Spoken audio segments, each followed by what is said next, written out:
हैं। Hi everybody, कैसे हैं आप लोग। मैं फिर एक दूसरा स्टडी स्टफ क्लास 10th के लिए मैथमेटिक्स में लेकर के आया हूँ। पिछले वाले क्लिप में आप pair of linear equation in two variables पढ़े थे। इस क्लिप में भी उसी को आगे बढ़ा करके मैं लाया हूँ। आगे बढ़ाते हुए पिछले वाले क्लिप में ये जाने थे कि pair of linear equations in two variables का डेफिनेशन क्या है, उसको कैसे लिखते हैं। उसके बाद ग्राफिकली अगर उसको एक्सप्रेस करते हैं तो कितने तरह के ग्राफ्स हो सकते हैं। These all things I made you understand in the previous clip. Now in this clip we are going to do something else, how to solve pair of linear equations in two variable. This is the important topic और this is the topic what I am going to deal right now. See how to solve, ये आपका point है जिसको हम लोग solve करने जा रहे हैं। How to solve pair of linear equations in two variables. कैसे इसको सोल्व करते हैं इसको हम लोग देखेंगे। तो सॉल्व करने के तरीकों में मैंने कल भी बताया था, मतलब प्रीवियस क्लिप में, आज भी मैं आपको बताता हूँ कि there are two methods to solve pair of linear equations in two variables and they are first graphically you know means by making graphs। graphically इसको geometrically भी कहते हैं, geometrically। और दूसरा मेथड है algebraically। these are the two methods by which we solve pair of linear equation in two variables। तो पहले ये जो एक्सरसाइज है जो 3.2 है, 3.1 को मैंने कहा था आप करेंगे और एक्सरसाइज भी करेंगे, प्रॉब्लम होगा तो कहेंगे। 3.2 में क्या है कि हम ग्राफ के माध्यम से हम कैसे सोल्व करते हैं। तो आइए हम लोग पहले इसको ग्राफिकली कैसे करते हैं, मतलब पहला जो मेथड है ग्राफिकली, इस पर हम लोग चर्चा करते हैं। ग्राफिकली मैं बताया था 3 तरह के ग्राफ होते हैं। पहला इंटरसेक्टिंग आपके रिमाइंडर के लिए भी कि ऐसे ग्राफ जा कर के काटते हैं, ये इंटरसेक्टिंग ग्राफ्स हो गए। दूसरा ग्राफ मैं बताया था कि पैरेलल ग्राफ होते हैं। पैरेलल मतलब दोनों ग्राफ ऐसे हो जाएंगे, ये पैरेलल हो गया। और तीसरा कोइंसिडेंट ग्राफ बताया गया था। कोइंसिडेंट क्या मतलब, एक ग्राफ गया उसी के ऊपर दूसरा ग्राफ भी सवारी कर दिया मतलब उसी पर चढ़ के दूसरा भी चला गया, तो ये कोइंसिडेंट ग्राफ। तो ये 3 तरह के ग्राफ्स इसमें होते हैं।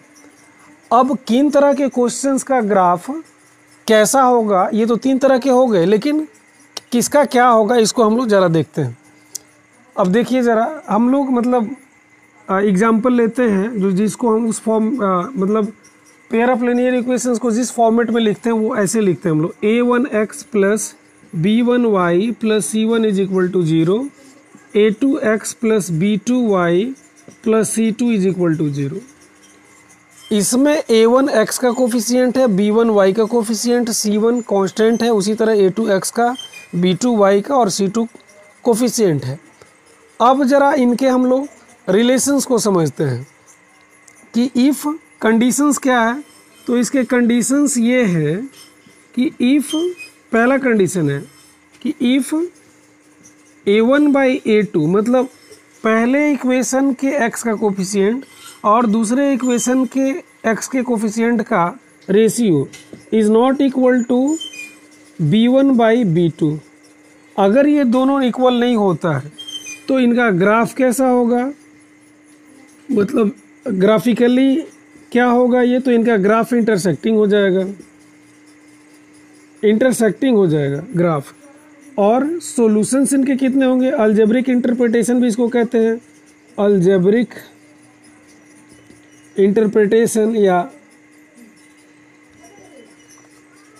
इंटरप्रिटेशन बोलिए या नंबर ऑफ सॉल्यूशंस भी बोलिए, नंबर ऑफ सॉल्यूशंस भी बोल सकते हैं आप ठेठ भाषा में। तो इंटरसेक्टिंग ग्राफ है तो इसका सॉल्यूशन होगा वन एंड ओनली वन, जिसको यूनिक भी कहते हैं। This is also known as unique solution. Unique मतलब एक और केवल एक। और दूसरा है ये ग्राफ होगा, इसका इंटरसेक्टिंग ग्राफ होगा, मतलब जो ऊपर बनाया गया है दोनों ग्राफ एक दूसरे को काटेगा। पहले वाले क्लिप में 3.1 वाले क्लिप में ग्राफ एक खींच करके बताया भी गया है, ऐसा ग्राफ होगा। और जहाँ काटेगा उसी उसका एक्स ऑर्डिनेट और मतलब एक्स पर जो होगा और वाई पर जो होगा, मतलब एक्स और वाई का वैल्यू उसका वैल्यू हो जाएगा। अब दूसरा है कि इफ़, दूसरा कंडीशन है कि if a1/a2 is equal to b1/b2 is equal to c1/c2, मतलब तीनों के तीनों इक्वल हो, तो ऐसे में ग्राफ दूसरा वाला कंडीशन होता है, मतलब ये पैरेलल हो जाता है। सॉरी, पैरेलल नहीं होता है, कोइंसिडेंट होता है। कोइंसिडेंट होगा, मतलब कोइंसिडेंट होने का मतलब इन्फिनिटली मेनी सॉल्यूशंस हो जाता है, इन्फिनिटली मेनी सॉल्यूशंस हो गया इसका। और ग्राफ कैसा होगा, तो ये पैरेलल वाला ग्राफ जो बनाया गया उसी तरह का ग्राफ पैरेलल हो जाएगा। और तीसरा कंडीशन है कि if a1/a2 is equal to b1/b2 is not equal to c1/c2, मतलब पहले दोनों इक्वल है लेकिन तीसरा इक्वल नहीं है, तो ग्राफ इसका यहाँ सॉरी ये कोइंसिडेंट ना होकर के यहाँ पैरेलल लिखेंगे, नहीं कोइंसिडेंट था, सॉरी एक मिनट रुकिए, कोइंसिडेंट ग्राफ ऐसे होगा, एक दूसरे के ऊपर सवारी करेगा, ये कोइंसिडेंट ग्राफ हुआ। इसका ग्राफ मतलब पैरेलल हो जाएगा, ऐसे पैरेलल हो जाएगा, इसको पैरेलल लिखेंगे। और सॉल्यूशंस इसके नो सॉल्यूशन एट ऑल होगा, नो सॉल्यूशंस एट ऑल, मतलब इसका कोई सॉल्यूशन नहीं होगा। तो ये तीन कंडीशंस है जो हम pair of linear equation in two variables में जब हम ग्राफ बनाते हैं तो तीन तरह के graph, intersecting, parallel, coincident. Intersecting graph कब होगा, जब a1/a2 is not equal to b1/b2।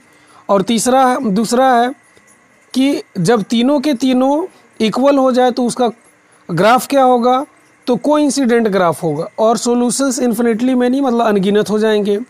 और तीसरा है पहले दोनों बराबर, मतलब a1/a2 equal to b1/b2 but not equal to c1/c2, तो ग्राफ पैरेलल होगा। और इसका नो सॉल्यूशन एट ऑल, मतलब पैरेलल हो गया तो कहीं काटा ही नहीं, इसलिए कोई सॉल्यूशन इसमें नहीं होगा। तो ये था कंडीशंस। अब जरा हम लोग एग्जाम्पल के माध्यम से इसको समझते हैं। ऐसे एक और चीज़ है कि जब जहाँ सॉल्यूशन निकलता है तो उसको हम लोग consistent pair of linear equations कहते हैं। जैसे पहले दो केस में, इन दोनों केस में आप देख सकते हैं इसमें भी सॉल्यूशन निकल रहा है, वन एंड ओनली वन, और दूसरे में भी इन्फिनिटली मेनी सॉल्यूशंस, कम से कम एक सॉल्यूशन निकल रहा है, तो इसको consistent pair of linear equations कहते हैं। कंसिस्टेंट या कहते हैं कंसिस्टेंसी है इसमें, कंसिस्टेंट भी कहते हैं।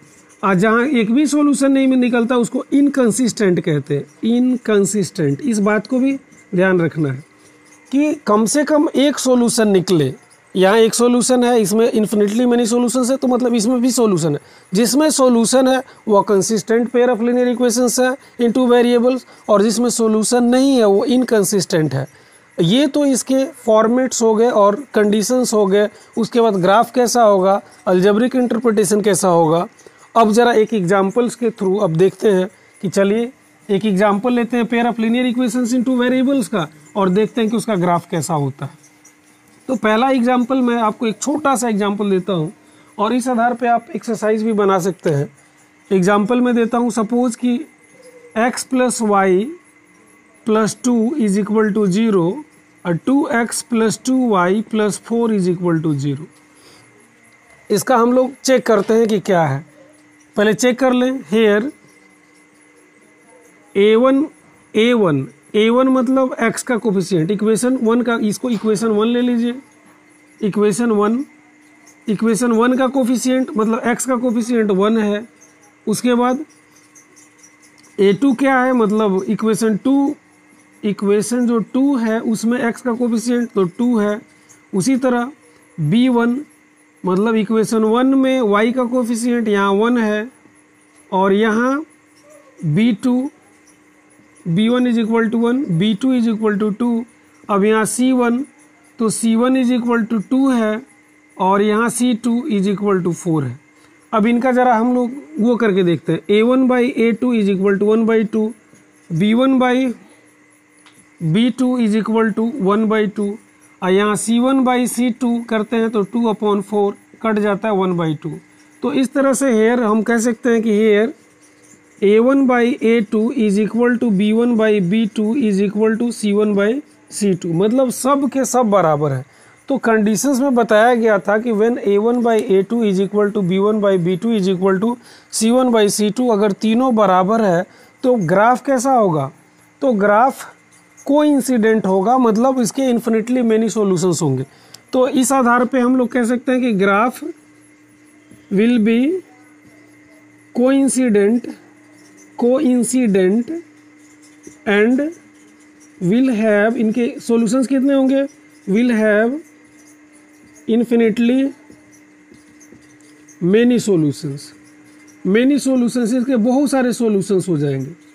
तो अब चेक करते हैं ग्राफ बना करके कि इनके इन्फिनिटली मेनी सॉल्यूशंस होते हैं कि नहीं होते हैं। तो आइए पहले हम लोग फ्रॉम इक्वेशन 1, मतलब ग्राफ से, क्योंकि ये एक्सरसाइज भी ग्राफ बनाने के लिए है और ग्राफ के पेपर कॉपी में आप ज़रूर इसको बनाएंगे।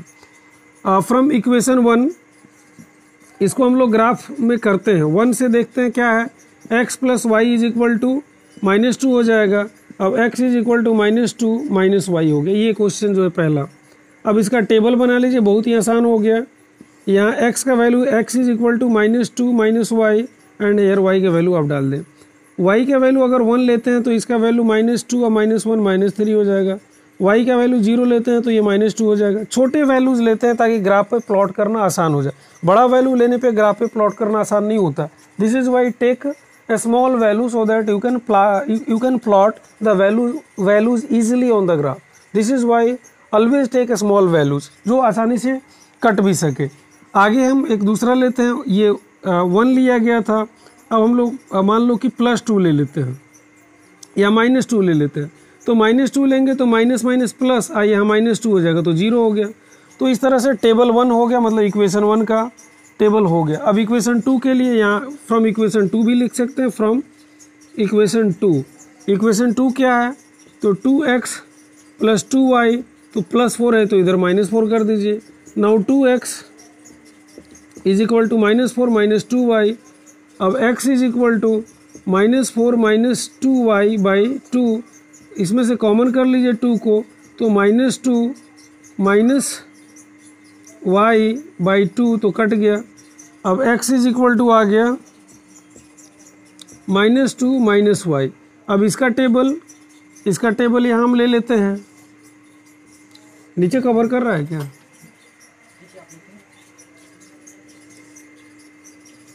x is equal to -2 - y and y है। अब x का वैल्यू हम लोग यहाँ 3 लेते हैं तो ये हो जाएगा -5। x का वैल्यू यहाँ अगर हम 4 लेते हैं तो ये हो जाएगा -6। x का वैल्यू अगर मान लो कि हम -1 लेते हैं तो माइनस माइनस प्लस हो जाएगा, -2 + 1 तो -1 ये हो जाएगा। अब ये वैल्यूज टेबल 2 हो गया। अब इसको हम लोग ज़रा ग्राफ पे प्लॉट करते हैं। यहाँ ग्राफ मैं बनाता हूँ, इसको आप गौर से देखना। इसको मैं मिटा देता हूँ। तो अब ग्राफ में हम पता है कि x axis and y axis both of them are plotted, then x axis and y axis both of them are meeting at a origin point, this is 0 and this is x axis, x dot, y and y dot. Moving ahead 1 2 3, we have to see that the biggest value of x, then here मतलब 3 काफ़ी है, positive इसमें नहीं है, negative की ओर है, तो इधर नेगेटिव की ओर बढ़ा देते हैं। -1 -2 -3 -4 आप ग्राफ में बनाएंगे क्योंकि इसमें थोड़ा सा डिस्टेंस इधर उधर हो सकता है, लेकिन ग्राफ में एकदम सही होगा। -5 -6। उसके बाद ऊपर y का वैल्यूज, मैक्सिमम वैल्यूज y का 4 तक है तो 4 या 5 तक चले जाइए। 1 2 3 4 5। नीचे आते हैं -1 -2 -3। y का वैल्यू मैक्सिमम है -2 तक, तो इसलिए यहाँ तक रहने देते हैं। अब टेबल 1 को प्लॉट करते हैं। x का -3 y का 1, तो x का -3 y का 1 यहाँ पॉइंट हो जाएगा, इसको हम डाल देंगे। यहाँ आप डाल दीजिए -3 और 1, -3 एंड 1। उसके बाद है दूसरा पॉइंट x का -2 y का 0, -2 एंड 0 यहाँ हो गया, दिस इज -2 एंड 0। उसके बाद फिर नेक्स्ट पॉइंट 0 एंड -2, तो x का 0 y का -2 है, तो यहाँ आ गया, ये पॉइंट हो गया 0 -2 हो गया। अब इनको हम स्केल लेंगे और मिला देंगे, join them taking your scale and you will find that all of them are linear, मतलब एक ही लाइन में आएंगे। अब ये किस इक्वेशन का ग्राफ है, तो ये निश्चित रूप से इसका है x + y + 2 = 0, ये हो गया। अब इसको भी देखेंगे हम लोग। अब पहले इक्वेशन का हो गया, अब दूसरे का -5 एंड 3, x का -5 और y का 3, तो x का -5 यहाँ है और y का 3 यहाँ है, तो निश्चित रूप से इसी पर आके मिलेगा। आप ग्राफ में जब देखेंगे तो ये -5 3 यहाँ मिला। उसके बाद दूसरा है -6 एंड 4, तो x का -6 है, y का 4 है, तो x का -6 यहाँ है, y का 4 है, ये भी जाके यहीं पे काटेगा, x का -6 y का 4। उसके बाद फिर है -1 और -1, तो -1 और -1 ये -1 ये यहाँ आया -1। तो देखने से ये पता चला कि दोनों, अब इसको भी मिलाएंगे तो वही लाइन होगा। तो दोनों वैल्यूज जो है एक ही पे जा कर के, मतलब दोनों टेबल को जब हम प्लॉट किए, ग्राफ खींचे, तो both of the lines are lying on the same line, it means both of the lines are coincident. तो इसलिए लिखा गया कि ग्राफ विल भी यहाँ लिखा गया था, will be coincident and it will have infinitely many solutions. अब कितने सॉल्यूशंस हो गए, तो चूंकि दोनों ग्राफ एक दूसरे को अनगिनत पॉइंट्स पे काटते हैं, इसलिए it will have infinitely many solutions, इसके बहुत सारे सॉल्यूशंस होंगे, अनगिनत सॉल्यूशंस होंगे। तो ये एक केस था, लेकिन हमने आपको 3 केसेस बताए। There are 3 cases in that and these 2 cases are there. First we have seen here already infinitely many solutions but intersecting or one and only one solution or unique solution.